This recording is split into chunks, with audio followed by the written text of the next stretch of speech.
Hey everybody, welcome back to my channel. This is John with Amateur Model Building. So here's a story. So this is the hood. I started priming everything. My plan is today to use the airbrush for the first time, so I'll share that with you. But here's an interesting development. So I knew this going into priming. I don't know if you can see the little, it's painted now, so you might not be able to see it, but it's like deformed up here or something. And on the underside, maybe you can notice a little bit more. Let me turn the light on the camera, see if you can. Okay, turn the light on the camera, maybe that'll help see it. But anyway, so see right there, this is the other side of it. So it looks like somebody actually melted it. So yeah, so it's like this, and it was kind of the same on this, but not as bad. And then downstairs, I just kind of noticed this was up a little bit and barely even pushed on it, and it snapped right here, right along the melty area. So I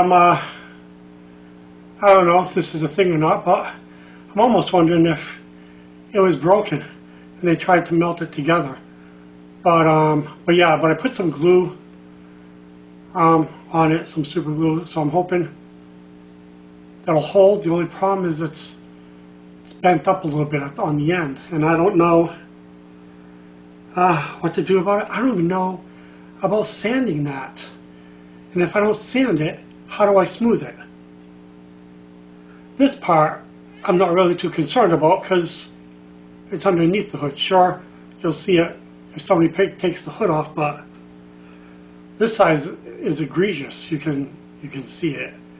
So yeah, I don't know how to proceed with that just yet. So I'm letting that dry right now.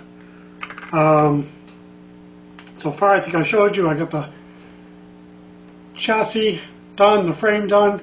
I did the brake lines. I still got to do the fuel line. I know, blue, right?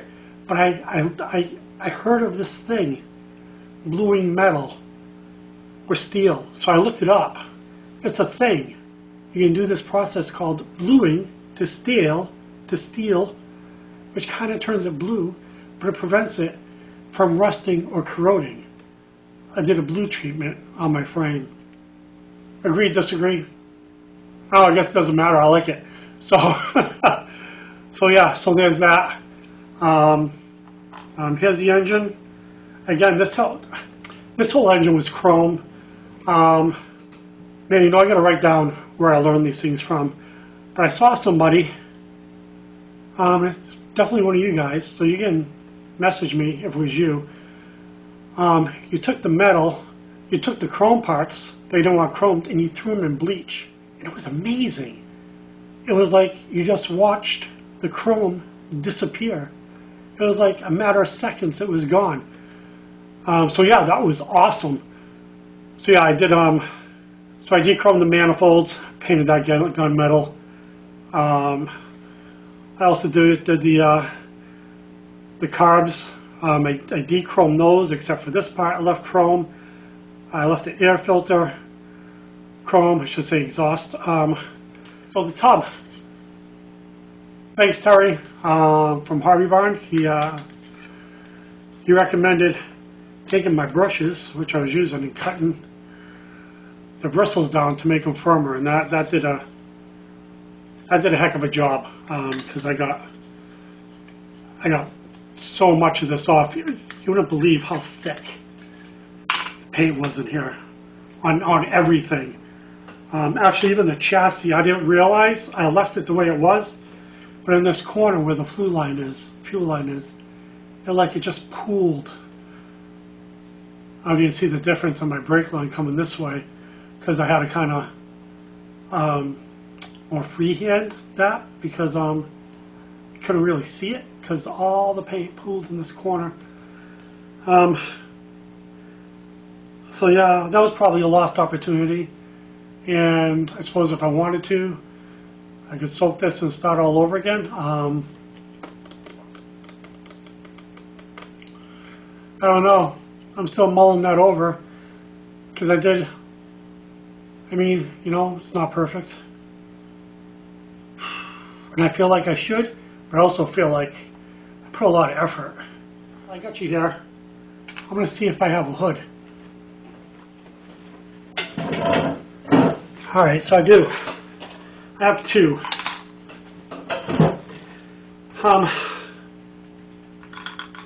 This one was from, my goodness, I don't know. What was this from? Is this from the, no, it wasn't from the Nova. I know this was from the Charger.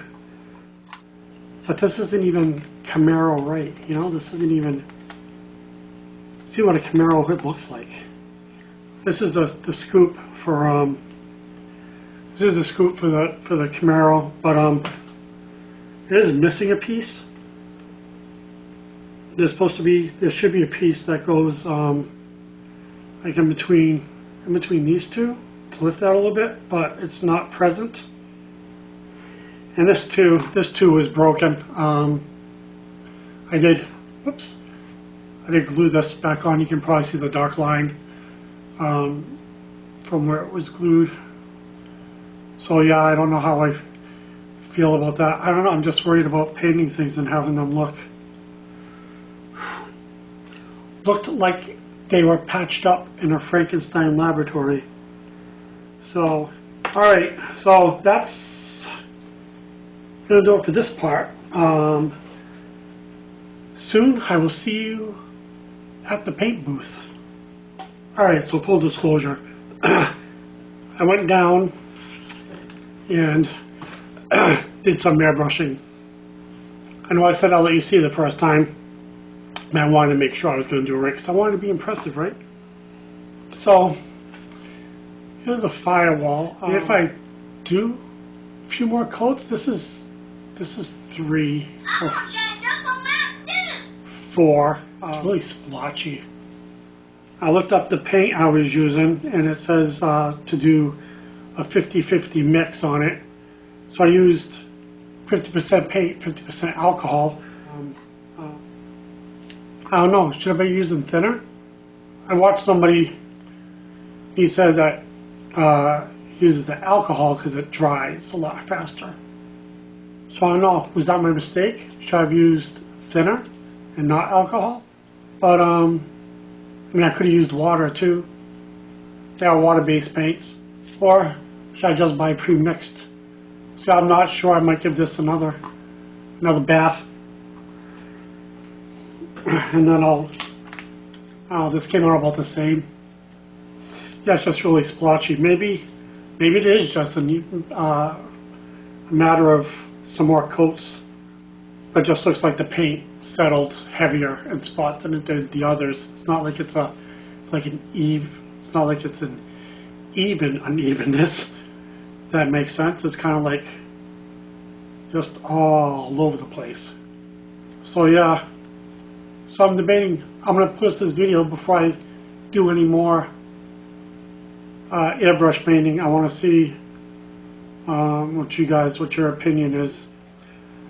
Got the body all primed. I think I chose a light color to try to color. Should have probably used a lighter primer.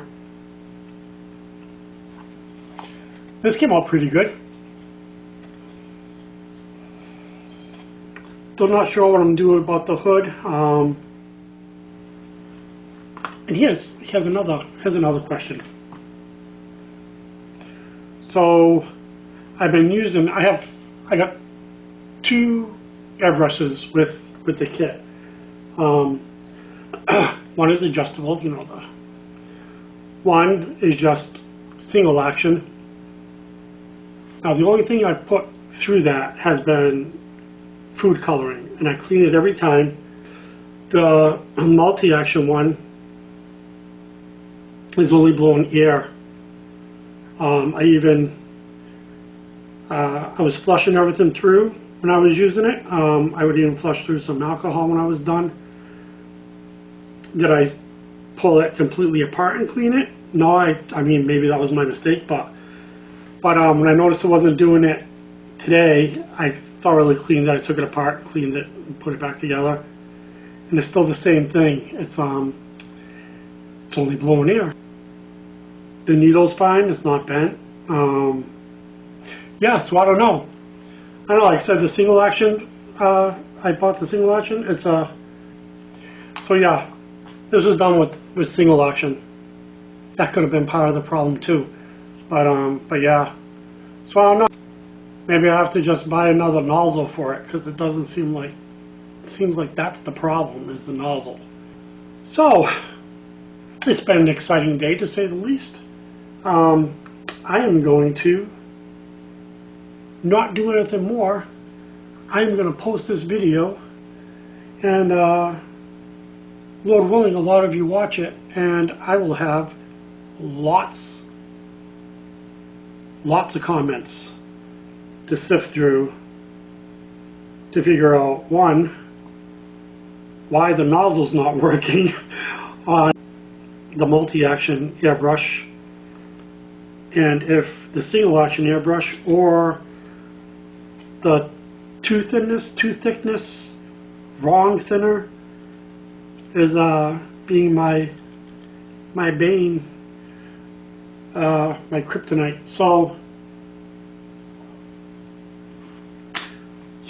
overall, I mean, it's been a pretty decent experience. I was running into a few snags here and there. Today's snag was pretty massive. I actually spent a couple hours in the paint booth just trying to figure out what was going on. So yeah, so I'm going to leave it here. I will catch up with you next time. And I'm not giving up on the airbrush because I know I'm not giving up on the airbrush because I know I can do it. I've been practicing every single day since I've gotten it. This was the first time trying it with actual paint, and the way it was covering, and